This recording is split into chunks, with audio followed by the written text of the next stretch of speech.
Bienvenue. Bienvenue à vous tous dans ce temple protestant. Bienvenue à vous qui n'êtes pas protestants. Bienvenue peut-être à ceux d'entre vous qui n'êtes pas croyants. Bienvenue à tous ceux qui ne savent pas très bien ce qu'ils sont. Ici, tout le monde est le bienvenu. Ce n'est pas moi qui vous accueille, c'est Dieu. Et Dieu accueille tout le monde. Et nous sommes regroupés ce matin, également avec les personnes qui nous suivent par Zoom, les personnes qui sont avec nous par Zoom. Voilà, nous sommes là pour parler de Dieu, pour parler de Jésus, pour lire la Bible ensemble. Et avant tout, nous écoutons la très bonne nouvelle qui nous est annoncée jour après jour à chacun et à chacune d'entre nous. La voici. Qui que vous soyez, où que vous alliez, d'où que vous veniez, Dieu vous donne sa grâce et sa paix dans votre vie et dans votre cœur. Amen.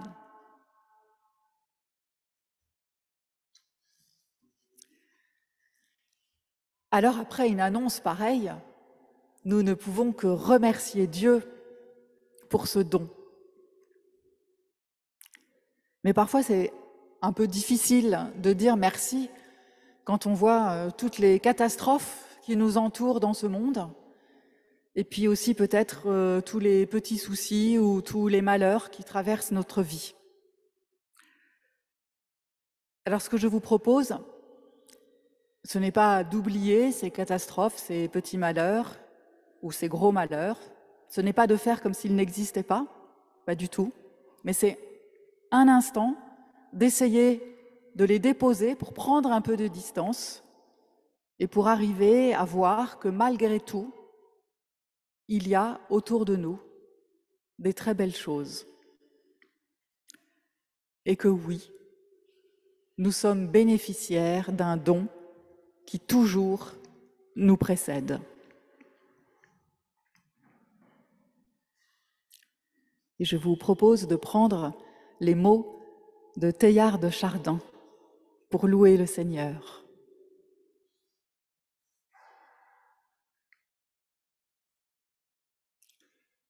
Esprit brûlant, substance profonde, force immense et vivante, centre éblouissant, puissance implacable dans le monde,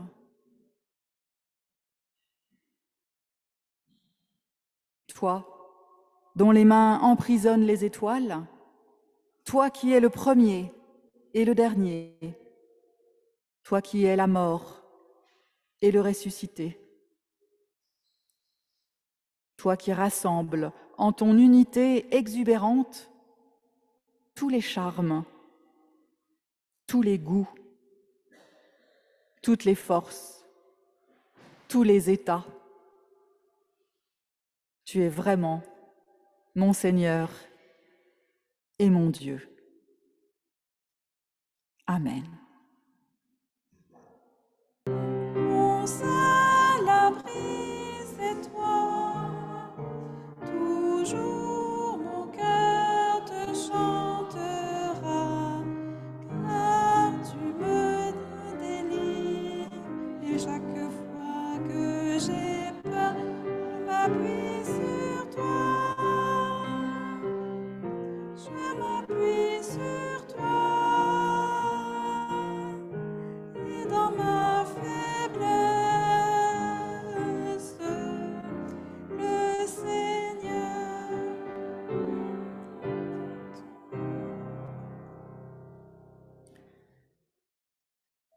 Et nous voilà maintenant au moment de chercher au fond de nous-mêmes ce que nous allons présenter à Dieu. Nous allons lui présenter ce que nous ne pouvons présenter à personne d'autre, ce que même parfois nous ne pouvons pas nous présenter à nous-mêmes. Mais Dieu, nous pouvons tout lui dire. Il accepte tout, il peut tout entendre.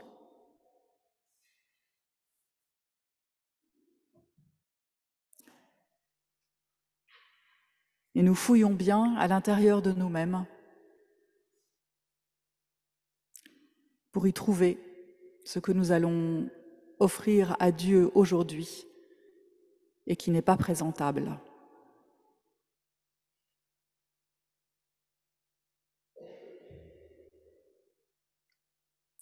Des profondeurs, je crie vers toi, Seigneur. Seigneur, écoute mon appel. Que ton oreille se fasse attentive aux cris de ma prière. Si tu retiens les fautes, Seigneur, Seigneur, qui subsistera? Mais près de toi se trouve le pardon pour que l'être humain te craigne. J'espère le Seigneur de toute mon âme, je l'espère et j'attends sa parole. Mon âme attend le Seigneur plus qu'un veilleur ne guette l'aurore.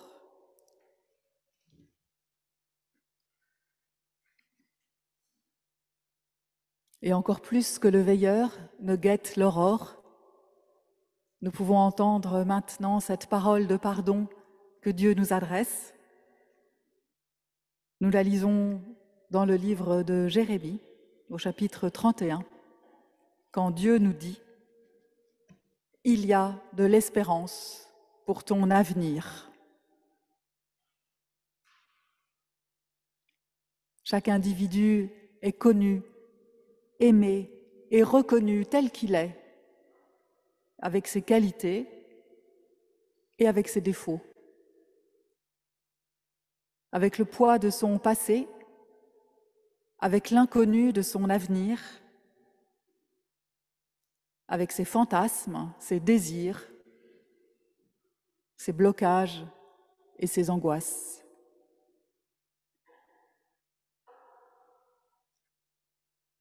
Il y a de l'espérance pour ton avenir, parce que Dieu a un projet d'épanouissement pour chacun et chacune d'entre nous. Amen. Une flamme en moi réchauffe mon cœur. Cette flamme en moi brûle mes malheurs. Je sens qu'elle est là, sa douce lueur. Brille en moi, brille en moi, brille en moi. C'est une flamme d'amour qui m'éclaire dans la nuit. Et cette lumière d'amour vient illuminer ma vie.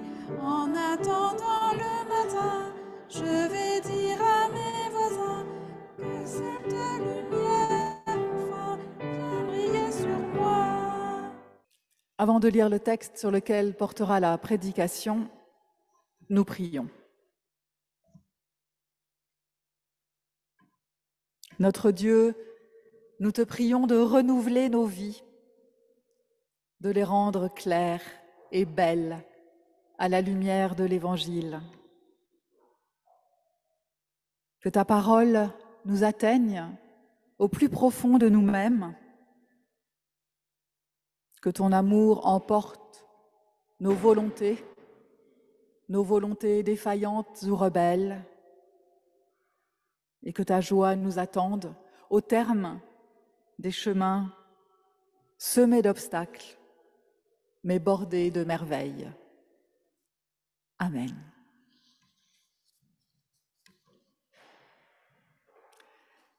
Alors nous poursuivons aujourd'hui notre lecture de la résurrection de Lazare.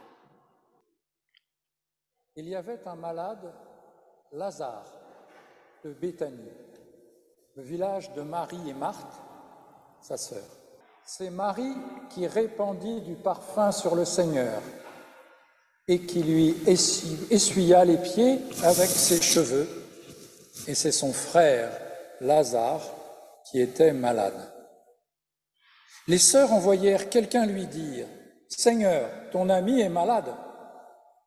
Quand il entendit cela, Jésus dit, « Cette maladie ne mène pas à la mort, elle est pour la gloire de Dieu, afin que par elle, le Fils de Dieu soit glorifié. » Or, Jésus aimait Marthe, sa sœur et Lazare.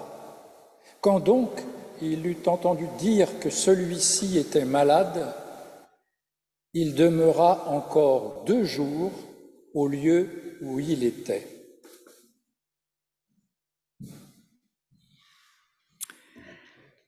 C'est donc le 3e, et je pense le dernier opus sur le récit du retour à la vie de Lazare. On va le faire ce matin en 4 parties, parce que le texte que nous allons lire pour la première fois de ces 3 prédications, on va le lire en entier ce matin, il est quand même très long. Alors on l'appelle souvent ce texte la résurrection de Lazare, même si au sens propre ce n'est pas une résurrection, puisque Lazare, qui était mort, retrouve bien la vie. On va le lire, ne vous inquiétez pas, on va le lire. Mais c'est un retour à la vie terrestre, pas comme Jésus quand il va ressusciter auprès de Dieu. Et en plus pour Lazare, ce n'est que provisoire, puisqu'il mourra de nouveau, et cette fois-ci pour toujours, quand son temps sera venu. Pour ce matin, je vous propose de lire ce texte à travers les lieux. Et Lazare est donc à Béthanie. Béthanie, petit village, apparemment à 3 kilomètres à l'est de Jérusalem. Béthanie et Jérusalem sont dans la province de Judée, donc plutôt dans le sud.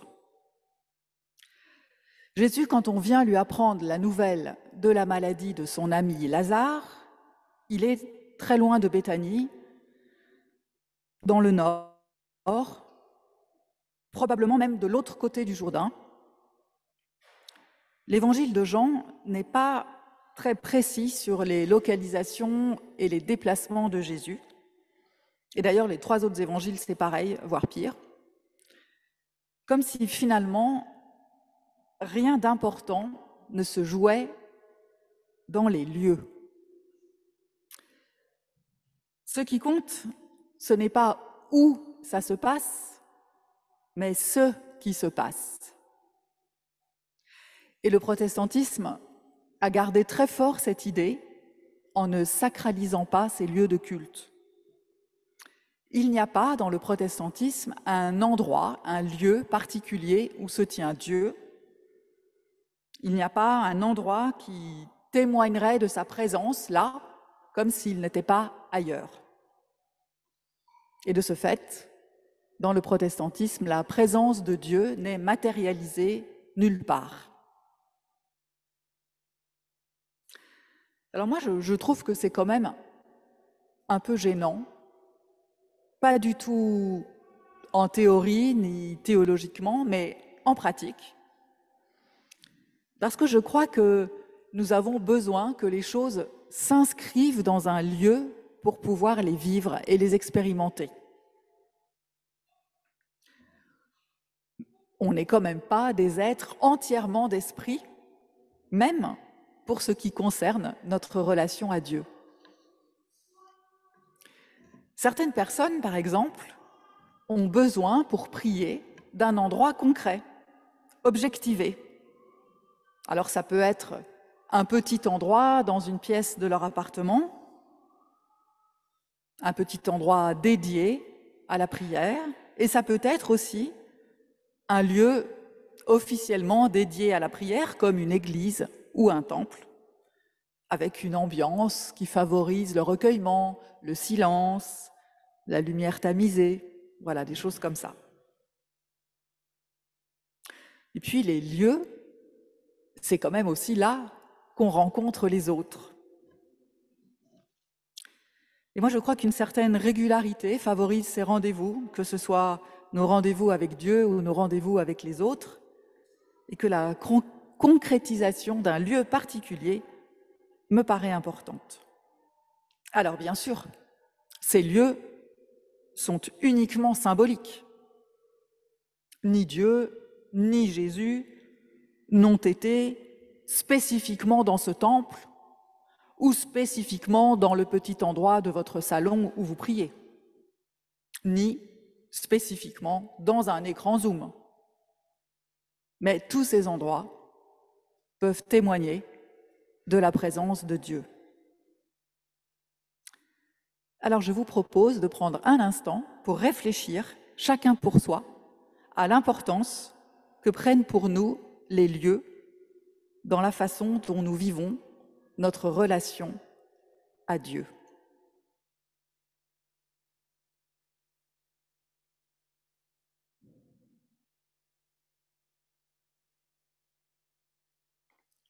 Et nous écoutons la suite du récit de Jean. Jésus dit aux disciples, « Retournons en Judée. » Les disciples lui disent, « Rabbi, tout récemment les Juifs cherchaient à te lapider, et tu y retournes ?» Jésus répondit, « N'y a-t-il pas 12 heures dans le jour ? Si quelqu'un marche de jour, il ne trébuche pas, parce qu'il voit la lumière de ce monde. Mais si quelqu'un marche de nuit, il trébuche, parce que la lumière n'est pas en lui. » Après avoir dit cela, il ajoute, « Lazare, notre ami, s'est endormi, mais je vais le réveiller de son sommeil. » Les disciples lui dirent, « Seigneur, s'il est endormi, il est sauvé. » Jésus avait parlé de sa mort, mais eux pensèrent qu'il parlait d'un simple sommeil. Alors Jésus leur dit ouvertement, « Lazare est mort, et pour vous, je me réjouis de ne pas avoir été là, afin que vous croyiez. Mais allons vers lui. » Thomas, celui qu'on appelle le jumeau, dit alors aux autres disciples, « Allons-y, nous aussi, pour que nous mourions avec lui. » Quelques versets constituent les seules interactions entre Jésus et ses disciples dans toute l'histoire du retour à la vie de Lazare. On peut diviser ce dialogue en deux parties. Dans la première, les disciples font clairement le lien entre le fait d'aller à Béthanie, où se trouve Lazare mourant, et le fait de se rapprocher de Jérusalem, où déjà ils anticipent la mort de Jésus. Et Jésus les rassure avec son histoire des 12 heures dans le jour, une histoire un peu difficile à comprendre pour nous. On en avait parlé quand on avait fait la prédication là-dessus. En fait, à l'époque, la période de la journée où il y a le soleil contient toujours 12 heures, c'est-à-dire qu'on soit en été ou en hiver, la durée d'une heure n'est pas la même, évidemment, puisque l'ensoleillement n'est pas le même. Bref, Jésus les rassure avec cette histoire des 12 heures dans une journée. C'est une façon de dire qu'il ne faut pas s'inquiéter, que son heure n'a pas encore sonné. Et Jésus en profite là pour nous donner une clé de lecture du récit qui va suivre. Le réveil de la mort va être une occasion de croire. Je cite Jésus, « Pour vous, je me réjouis de n'avoir pas été là, afin que vous croyiez. » Fin de citation. Le récit du retour à la vie de Lazare va être ainsi une première pierre posée dans l'édification de la foi en un Jésus envoyé par Dieu. Un Jésus qui représente Dieu en tout point parmi les humains. Un Jésus qui est le lieu de la représentation de Dieu. Et la suite de cette œuvre créatrice de foi va se faire grâce à un autre retour à la vie, la résurrection de Jésus. Alors les deux récits sont différents sur bien des points. Mais pourtant, ce premier récit, celui de Lazare, anticipe celui à venir, celui de Jésus. Ce premier récit de Lazare permet de donner toute sa puissance au second, de déployer la figure du Jésus envoyé par Dieu.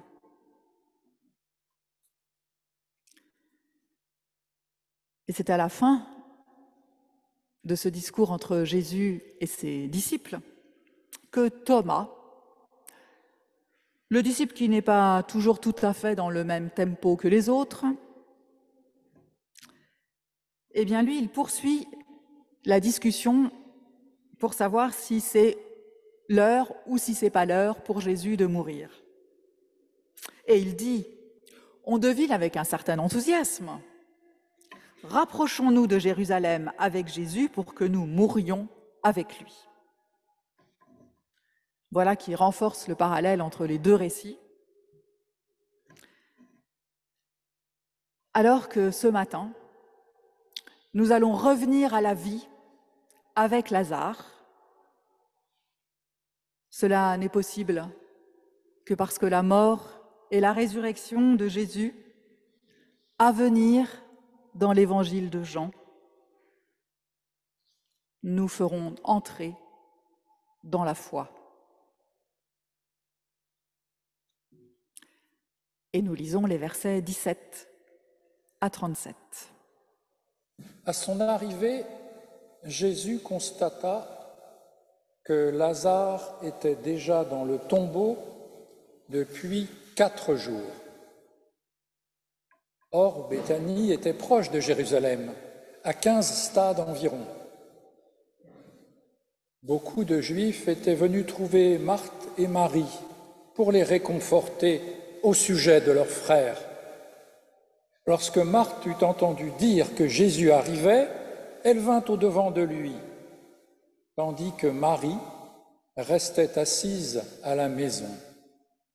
Marthe dit à Jésus, « Seigneur, si tu avais été ici, mon frère ne serait pas mort. Mais maintenant même, je sais que tout ce que tu demanderas à Dieu, Dieu te le donnera. » Jésus lui dit, « Ton frère se relèvera. » « Je sais, lui répondit Marthe, qu'il se relèvera à la résurrection au dernier jour. » Jésus lui dit, « C'est moi qui suis la résurrection et la vie. Celui qui met sa foi en moi, même s'il meurt, vivra. Et quiconque vit et met sa foi en moi ne mourra jamais. Crois-tu cela ?» Elle lui dit, « Oui, Seigneur, moi je suis convaincue que c'est toi qui es le Christ, le Fils de Dieu, celui qui vient dans le monde. » Après avoir dit cela, elle s'en alla. Puis elle appela Marie, sa sœur, et lui dit en secret, « Le Maître est arrivé, il t'appelle. » Dès qu'elle entendit cela, celle-ci se leva vite pour venir à lui, car Jésus n'était pas encore entré dans le village. Il était encore au lieu où Marthe était venue au-devant de lui. Les Juifs qui étaient dans la maison avec Marie pour la réconforter, la virent se lever vite et sortir. Ils la suivirent, pensant qu'elle allait pleurer au tombeau. Lorsque Marie fut arrivée là où était Jésus et qu'elle le vit, elle tomba à ses pieds et lui dit, « Seigneur, si tu avais été ici, mon frère ne serait pas mort. » Quand Jésus la vit pleurer et qu'il vit pleurer aussi les Juifs qui étaient venus avec elle, son esprit s'emporta et il se troubla. Il dit, « Où l'avez-vous mis ?» « Seigneur, lui répondirent-ils, viens voir. » Jésus fondit en larmes. Les Juifs disaient donc, c'était vraiment son ami. Mais quelques-uns d'entre eux dirent, lui qui a ouvert les yeux de l'aveugle, ne pouvait-il pas aussi faire en sorte que cet homme ne meure pas?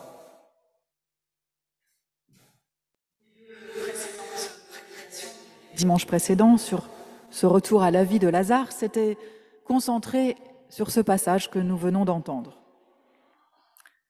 Dans la première prédication, nous nous étions intéressés au temps.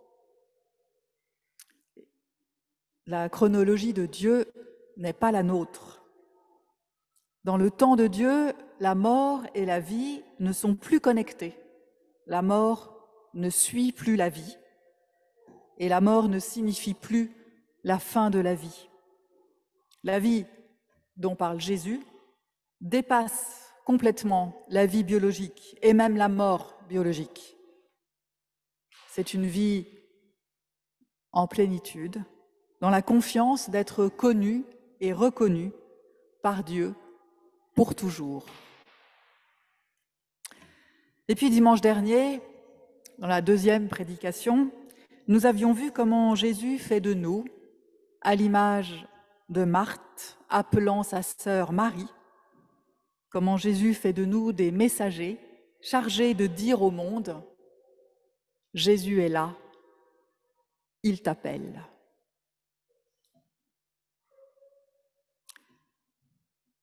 Et ce passage commence par l'arrivée de Jésus.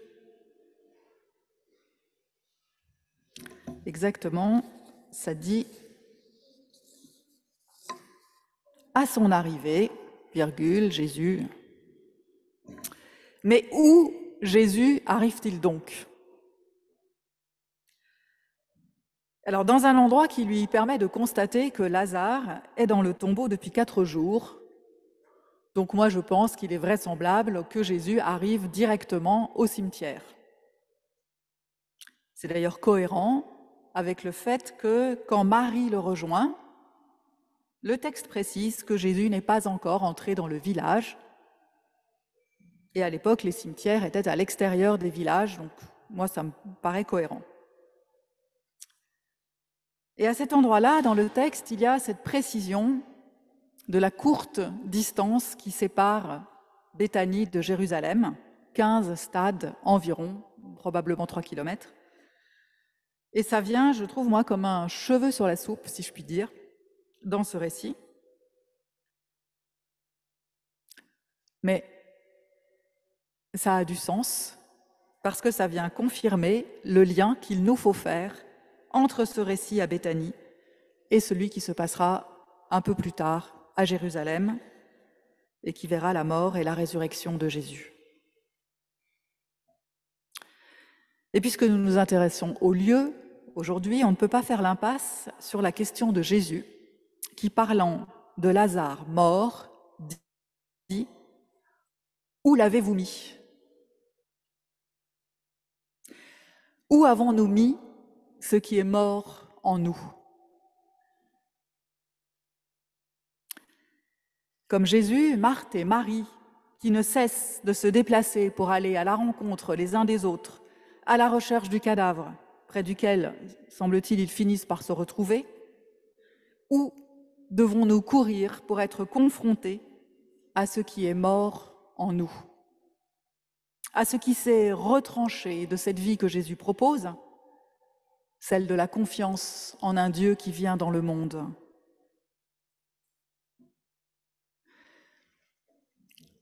Un de mes collègues, appelons-le comme ça, curé d'une paroisse voisine, à propos de ce texte, parle de l'ailleurs de la foi. Alors oui, je crois que c'est une question qui nous est posée ce matin. Où avons-nous mis ce qui est mort en nous ?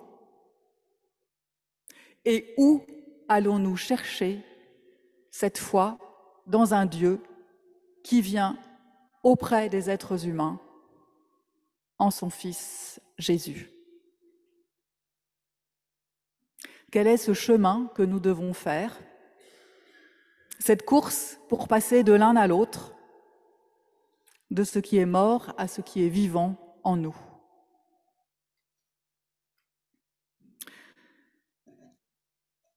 Et si la constatation de ce qui est mort nous rend tristes, nul doute que devant notre détresse, devant nos larmes peut-être, Jésus pleure avec nous. Oui, Jésus vient dans le monde pour y vivre et pour y souffrir avec nous, pour prendre part à nos joies et à nos malheurs. Rien de ce qui nous concerne ne lui est étranger, ni ne lui est indifférent.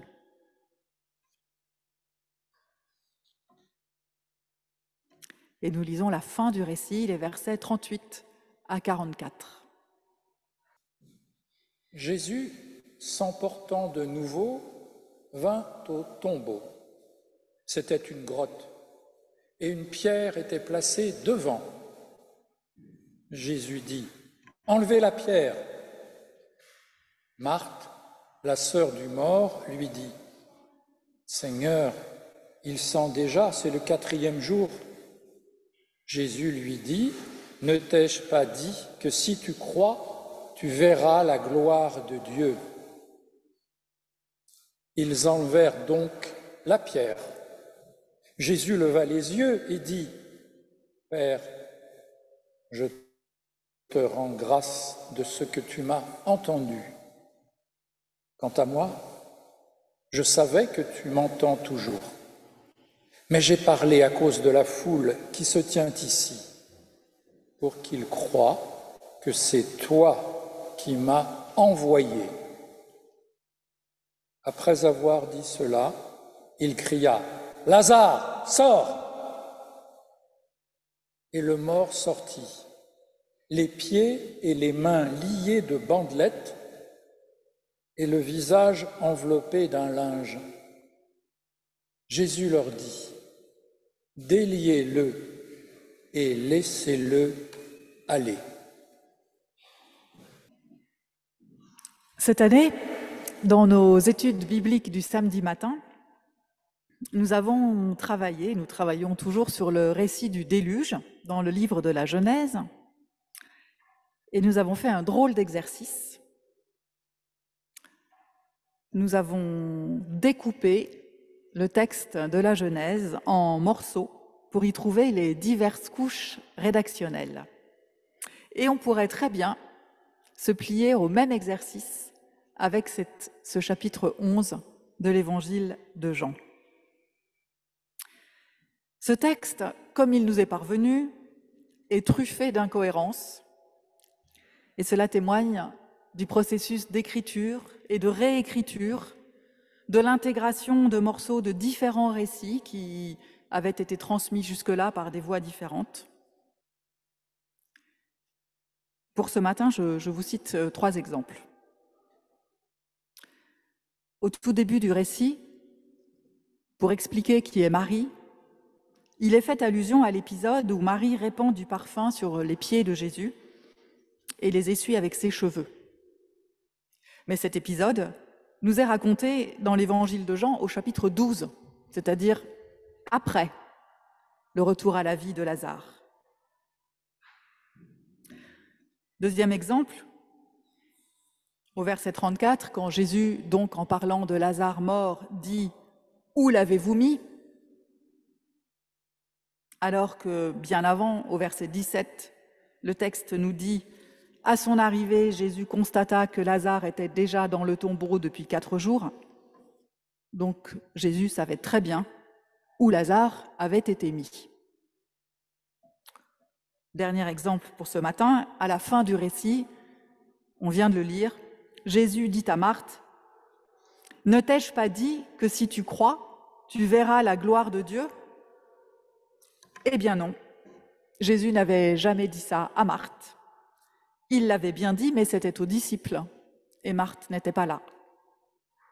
C'était au tout début du récit, quand ils étaient encore dans le nord, probablement de l'autre côté du Jourdain, ils n'étaient pas encore descendus à Béthanie en Judée.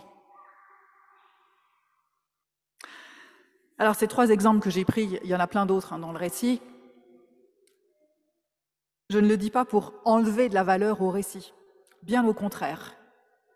On voit ainsi tous les efforts qui ont été faits pour nous faire comprendre qui est Jésus, pour que nous prenions bien toute la mesure de celui que Dieu a envoyé pour nous.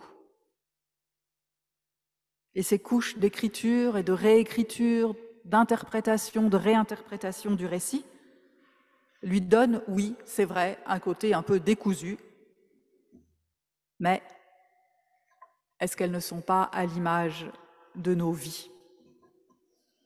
Des vies qui entassent des couches et des couches dans un équilibre instable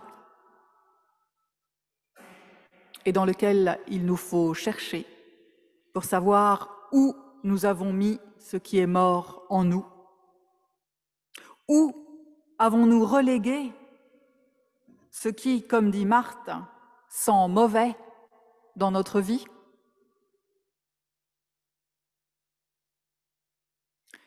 Il est temps, dans ces couches, de chercher l'ailleurs de la foi, de le chercher dans tous ces lieux où peut-être nous n'imaginions pas que Dieu était.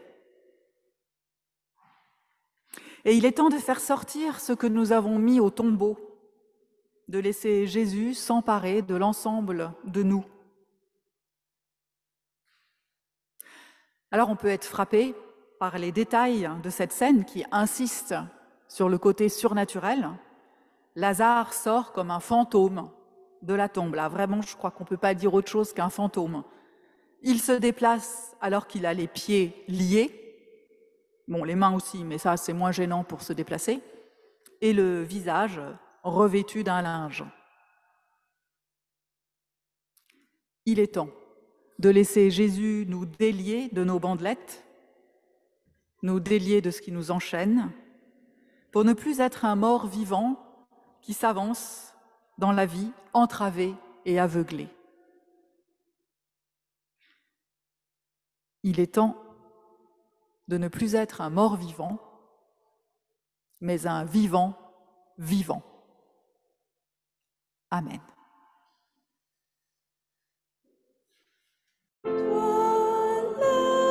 Lève-toi et va au nom du Christ, porter l'amour de Dieu au monde.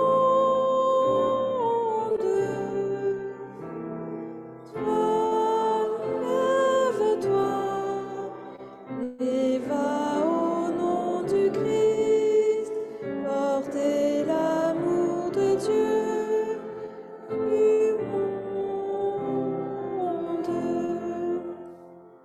Unis au Christ et dans la communion de toutes les personnes qui ont mis leur foi dans ce Christ ressuscité, nous pouvons prier ensemble, dire la prière qu'il nous a enseignée. Nous pourrions nous tenir la main et chacun, dans notre langue maternelle, nous pouvons dire « Notre Père, qui es aux cieux ».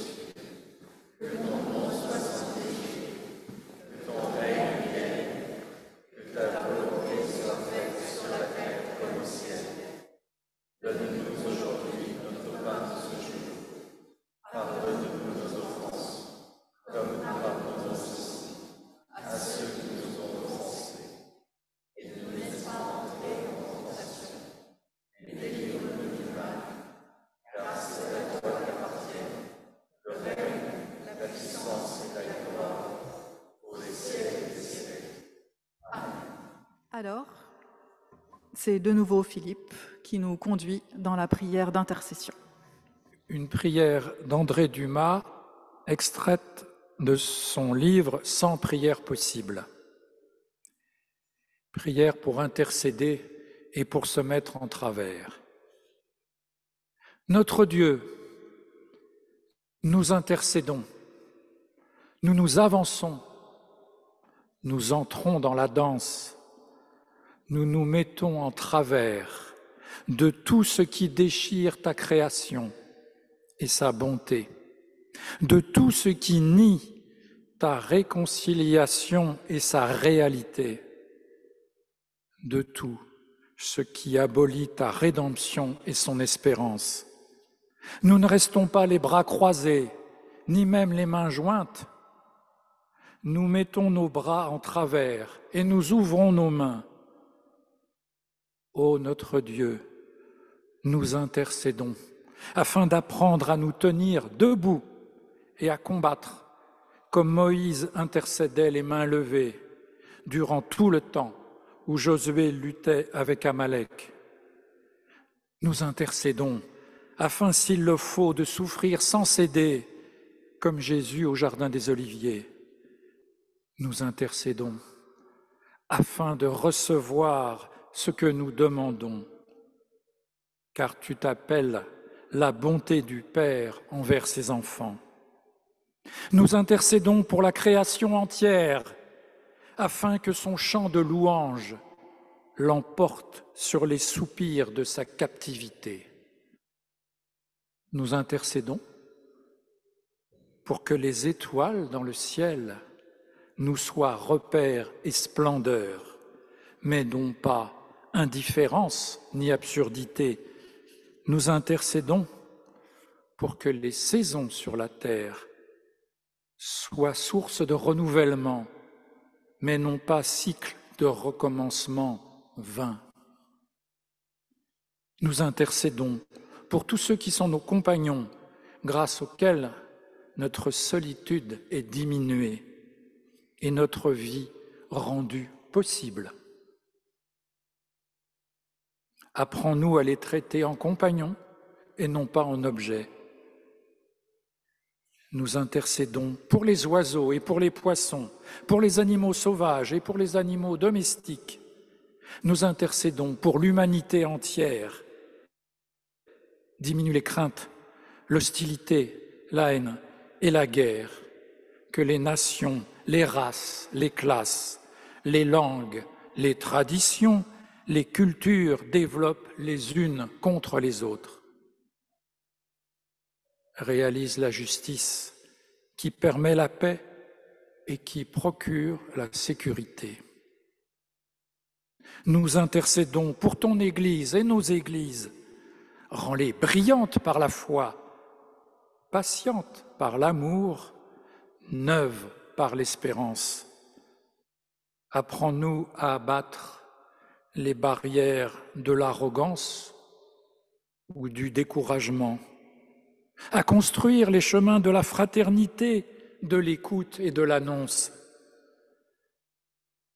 Nous intercédons pour nous-mêmes. Mets-toi en travers de notre suffisance et de notre apathie. Jette-toi en travers de l'orgueil qui s'empare si facilement de nous quand nous nous imaginons des serviteurs indispensables. Et jette-toi encore plus fortement en travers de la dépréciation qui s'installe si facilement à demeure chez nous quand la tristesse l'emporte sur la joie. Ô Dieu, nous intercédons, car tu t'es jeté toi-même en travers du monde par ta croix visible et ton tombeau vide pour barrer la route aux démons de la terre. Amen. Recevez, là où vous êtes, la bénédiction de la part du ressuscité. Christ est vivant. Allez, rassurés et joyeux, car c'est sa vie qui nous appelle, c'est sa vie qui nous attend. Croyez seulement et vous découvrirez l'infini des dons de Dieu. Dieu vous bénit et vous garde, vous et tous ceux que vous aimez. Amen. À toi la gloire, ô ressuscité. À toi la victoire pour l'éternité. Brillante lumière,